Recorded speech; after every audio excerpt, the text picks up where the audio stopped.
host, you're learning about Ohio. Yes, that's so, right. So, you got to ask the nuances. So I'm mostly here to just sit and learn and listen to you guys. Well, as you learn, then you can say, well, how does that work? How does that work? Whatever you want, wherever you want to go, just interrupt me. You ready? 3, 2. We are back with Meet Unshackled. We are going through many, many, many states here.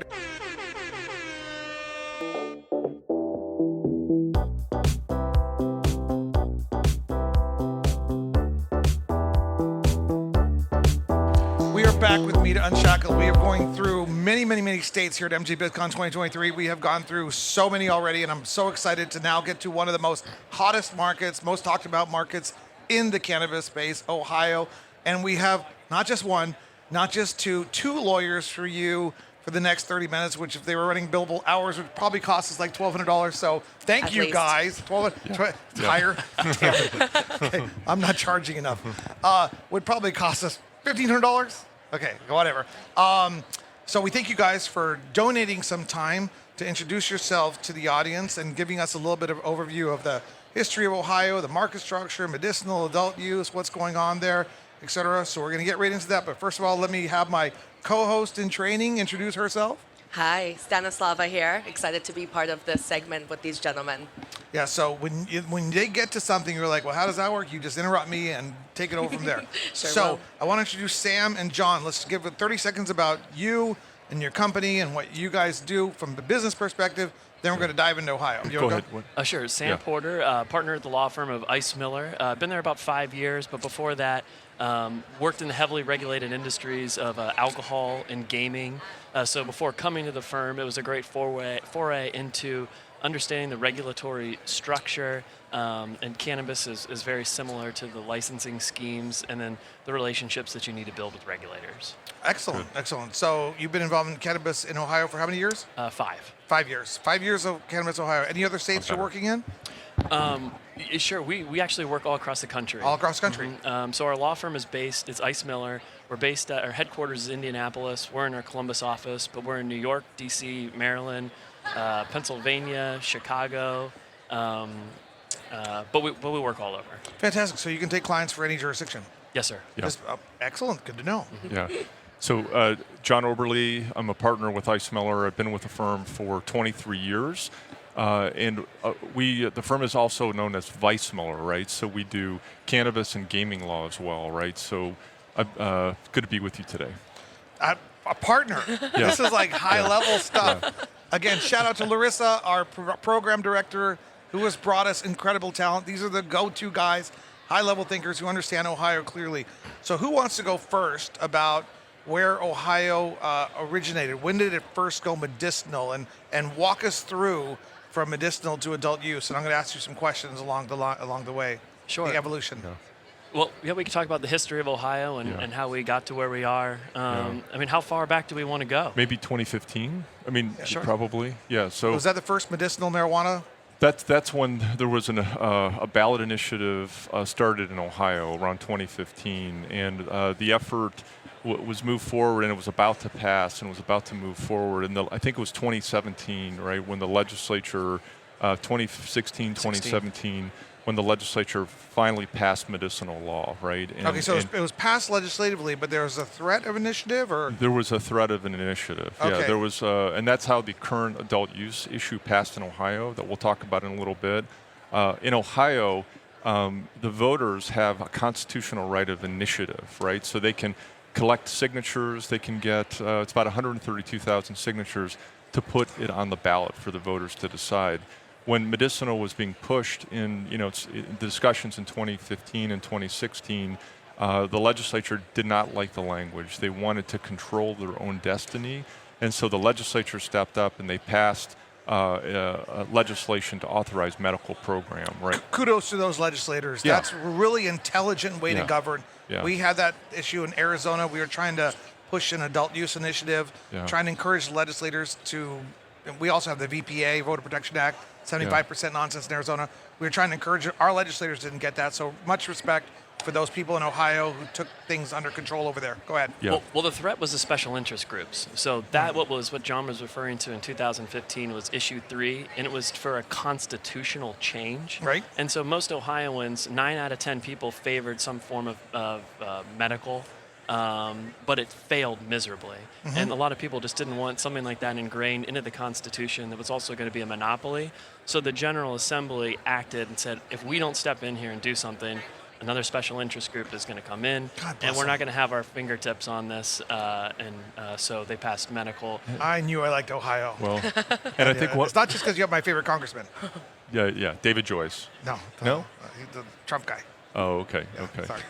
I'm a libertarian. Jim so. Jordan. Yes. Yeah. I went to law school with Jim. Oh, you know yeah, Jim? Yeah, very well. Oh. Yeah. But You look like a fanboy I'm right not, now. Yeah, I know. I met Mike Tyson. I'm not even impressed. okay. Jim Jordan's my boy. Yeah, he's a believer, that's for sure. Yes. And one of the things that we were involved in, I think the reason the legislature paid attention is because 2009, Yeah. gaming was put on the ballot, right, for a constitutional amendment.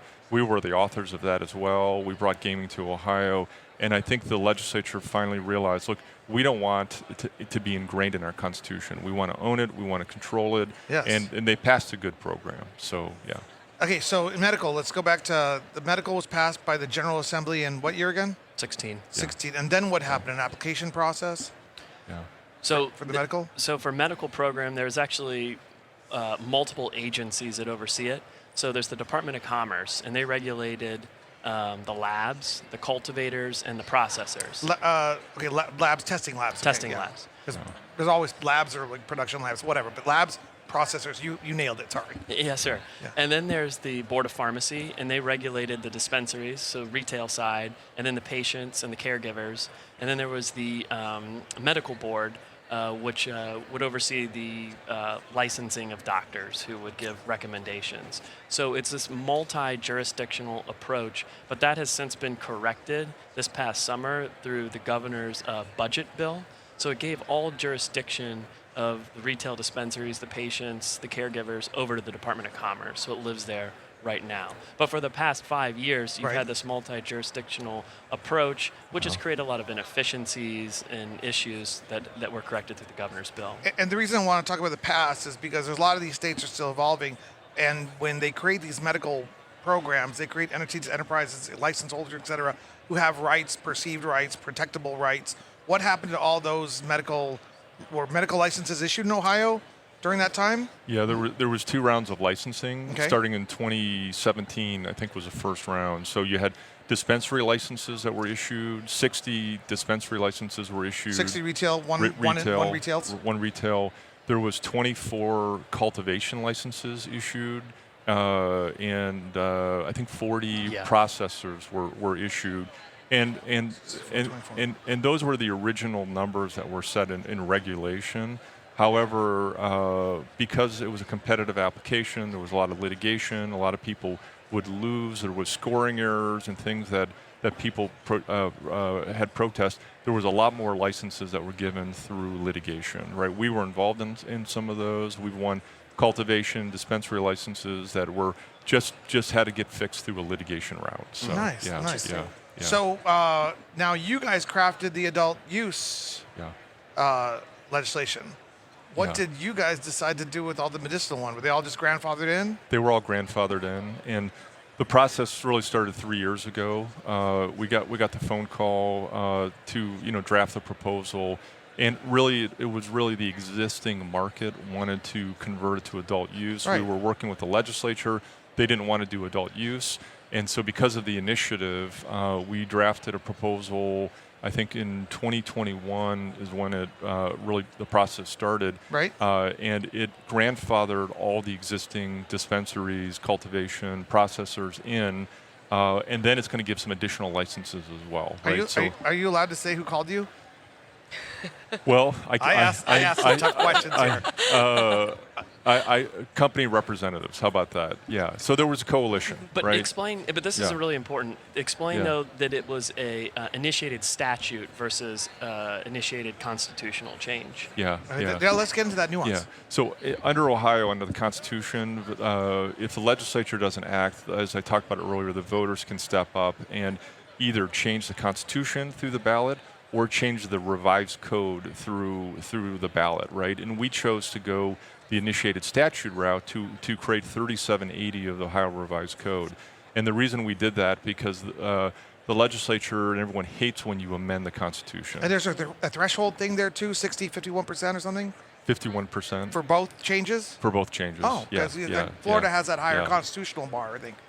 You know, like if you change the Constitution versus changes the statutes. Yeah, yeah. The legislature did try to change that in Ohio in August of this year only for constitutional. They tried to change it to 60% threshold, but that failed. The voters turned that down. Yeah. Right. Yeah. This is Ohio people, come on. Yeah. I love it. Yeah. You guys are doing some good governance. And the cannabis industry for me has been like, because I've worked in different states, followed different states, mastered different states, and it's like it's a understanding how politics and governance works. And you see all these different states and how they operate. Yeah. You guys in Ohio are doing some good stuff. I love it. So you drafted the initiative. You grandfathered in the medical guys. Very nice. You made it so they could operate real quickly, flip a switch kind of thing. Yeah. Well, that was the idea. So we wanted to take, in drafting it, we didn't want to recreate the wheel. We knew the Invent a new supply chain for the same commodity? well. Oh my God. Yeah, a plant is a plant is a plant, right? Some people like to think so. And so we took the medical program and we just tried to make it so you're dealing with medical, now you're dealing with rec. Now there are some nuances, some differences that we needed to add to it, but we didn't want to create this whole bureaucratic mess so when the department inherits it, so that they know how to hit the ground running and really just work on amending their regulations. So did the guys, you didn't tell me who called you, did they say, hey, we want to be grandfathered in, but we don't want any new licenses to be issued? Is that the first thing they said to you? Well, no. He's like, you don't have to answer that question. Well, no, but it was actually their direction was not to be greedy, right? Because if you're greedy, pigs get fat, hogs get slaughtered, right? So did you follow what happened? That saying. What was that saying again? Pigs get fat, hogs get slaughtered, right? So they wanted to make sure there was social equity, right? So we created 50 new dispensaries for social equity applicants. We 40, I think it was 40 cultivation for social equity. We allowed 2 years after adult use comes in Ohio, they can do new licensing. So of course you've got a grandfather. These are the new licenses, not new licenses on top of these new licenses. Well, so the existing industry gets grandfathered For 2 years. For 2 years. They get by September of 2024. All existing entities are going to be grandfathered in. If you're a cultivator, you're going to be given more licenses, dispensaries, depending on the type of cultivator you are. If you're an independent dispensary and you have one dispensary, you get two, right? Because there needs to be, the market in Ohio needs to be about 300 dispensaries to really cover the state. So what we drafted will create around 300 dispensaries in Ohio, and then we allow for social equity. We allow for further licensing down the road, but most importantly, we weren't greedy, right? I think we really ensured integrity. That the regulatory process was that the department had every tool to protect children, to protect public areas. To make sure that they could make sure that testing is being done, that there's quality. So the proposal really provided for a lot of integrity in the industry. And when did it pass again? November 7th. Yeah. And it becomes effective next week. Yeah. So December 7th. And when can people start applying for these new licenses? Sure. So the timeline, the way the timeline works is we built in applications will come available in June. And then the department's required to issue licenses around September of next year, so September 7th date. So we expect fourth quarter, Ohioans would be able to buy recreational use cannabis. But but they can't buy from the grandfathered in medicinal ones? You'd have no. So you still have to apply for a rec license, but the retail operators, it would be a dual purpose. You'd have a medical sale and then you'd have a rec sale option. Did you look at what we did in Arizona? I think we did actually pull some We got really provisions. nasty in Arizona. Yeah. We did some clever shit. Our industry got together and really took care of itself. Okay. Yeah, we may need to call you and ask some questions. I think it's too late for now. other states. Yeah. I mean, well, see, I'm the guy who, and I don't mind because this is unshackled, if I may, and you guys are awesome. Yeah. Our audience already knows that you two guys are the guys to call in Ohio. And that's kind of like good for you guys, but we could dive deep into Ohio, but I don't want to take up too much time. But I want to share with you one quick story, and I want you guys to reflect on it. So in 2012, I got involved in the industry, and my family had 4 dispensaries. And I found all these dispensaries, license holders, about 99 of them in Arizona, and everybody's trying to figure out what the hell to do. And they're still wrestling with the concept of getting banking, and it's still federally legal, and the state certified police officers, we're going to do this and that. So I was looking at the regulations and the lobbying aspect of it, and I knew it was a VPA thing. And I also saw what was happening in Colorado, and there was a transition from medical to adult use coming 2013, and it was a whole different set of regulations. They changed everything in Colorado from the medicinal to the adult use. So I realized we could take control of it ourselves. And since we had the license, we could just draft our own initiative, get it to the ballot, flip the switch. We don't need any new licenses. Yeah. We don't need any new regulations. We can make things happen a lot faster. And everybody was looking at me like, wait, are we allowed to do that? Because it was coming from the MPP out of DC, and they were writing these initiatives. And in 2006 and 2007, they had written into the initiatives limited dispensaries. The only reason we even have limited dispensaries is because the MPP created that. The advocacy group created that out of a political perception thing. They didn't want people to think there was a dispensary on every corner. So, Heather Yazazi was the economic director, and God bless the MPP, all of them, everything they did. But they didn't understand the nuances of the economics and the market structure and supply chains that they were creating. Nobody really did. Nobody really has ever done this before. And so in Arizona, we grasped that, and we wrote our own initiative. But then the normal people came back against us and said, no, you guys are just greedy motherfuckers trying to control the supply chain, control the licensing, and we need more licenses. And the MPP was saying that. And I, of course, was lobbying and doing work on behalf of the existing license holders, not even reflecting upon what I was doing. My family sold in 2015. The initiative got shut down in 2016, eventually passed in 2020, quite the same one. But I realized with some reflection in 2016, what I'd inadvertently done and pushed forward was a concept that was really hurting my fellow man, because opportunity is everything. And if you create systems with licensing caps, you're essentially telling employees and labor and all those individuals who are trying to learn what's going on in the world and then rise up, use their skills to become a leader themselves and owner themselves, that they have to go through a barrier that the government has created or that we created or somebody created that exists now. And I realized I was doing a disservice, and that's why I said I will never support licensing caps again. It was mea culpa, my bad. Sean, MPP, all those guys, I'm very sorry. But that was Arizona. And you guys did a much better job in Ohio. Well, and I think it goes back to what we discussed, the Constitution versus initiated statute. Yeah. And so that allows flexibility, and it can be rewritten. But also the cap, I think you have to have a level of how many licenses that there are, because it makes it a competitive market. But in addition to that, those numbers can change, and they can be changed based off of patient population of the state, need. So all those drivers are built into the regulations for expansion. And that's great. Your legislature can change that. Your legislature can alter that at any time with 51%, right? Yeah, they can with a majority.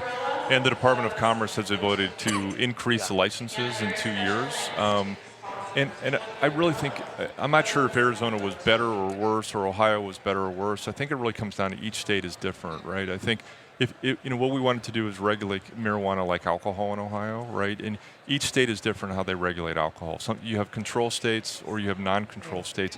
And I think if we had an unlimited license in Ohio, it never would have passed, right? I think we needed. This was a political document as well, right? It needed to pass the voters by 51% vote. So Ohio's a pretty conservative state, right? It's a red state, and if we had too many licenses and too broad of expansion too fast, I think it would have failed. So, yeah. Right, I agree. And there's a pragmatic reality behind it. And I just talk about like how the world as it should be, some sort of ideal, some sort of goal, because I'm very much of a free market guy. Yeah. So even though we have to recognize that, granddad doesn't get it, I just like to promote what I call my values or the right values. I don't know if those are the right ones. Free market.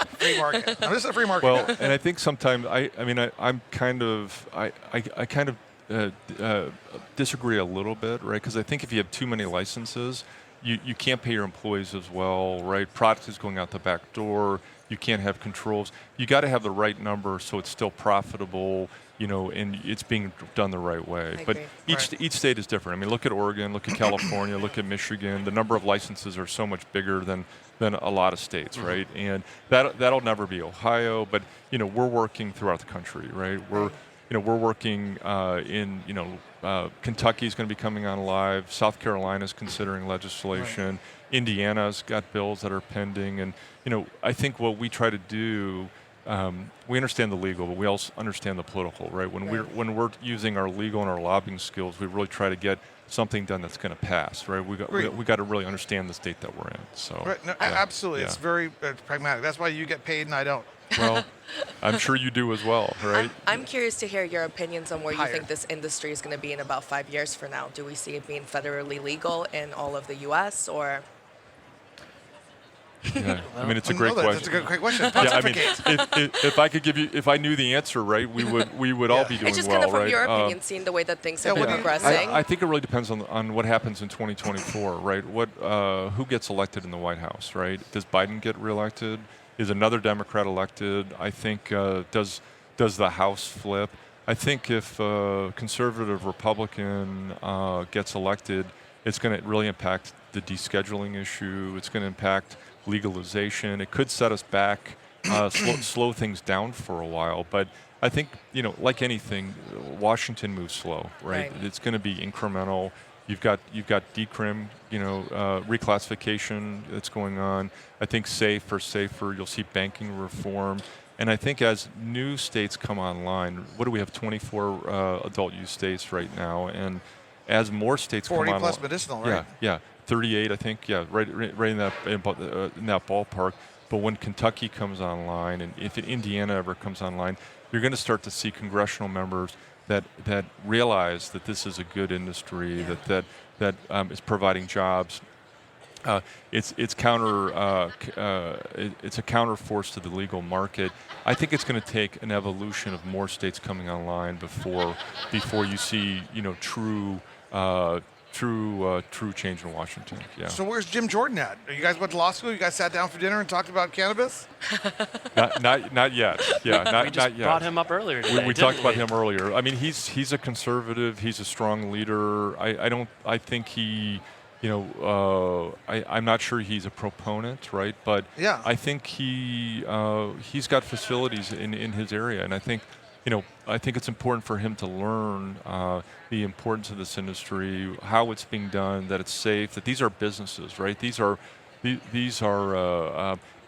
and it's tax revenue, right? If you look at the illegal Delta market, if you look at the illegal market, there's no extra taxation going on. There's no consumer. We're not protecting our kids. There's things in gas stations that are in the illegal market. So I think it just takes time. It takes education because Absolutely. I can spin and manipulate if I needed to with the best of them. I choose not to in my life anymore. But if I was sitting here, if you were Jim Jordan, we should have dinner with Jim Jordan. Next time he comes down to Ohio, I will buy dinner. You just set it up.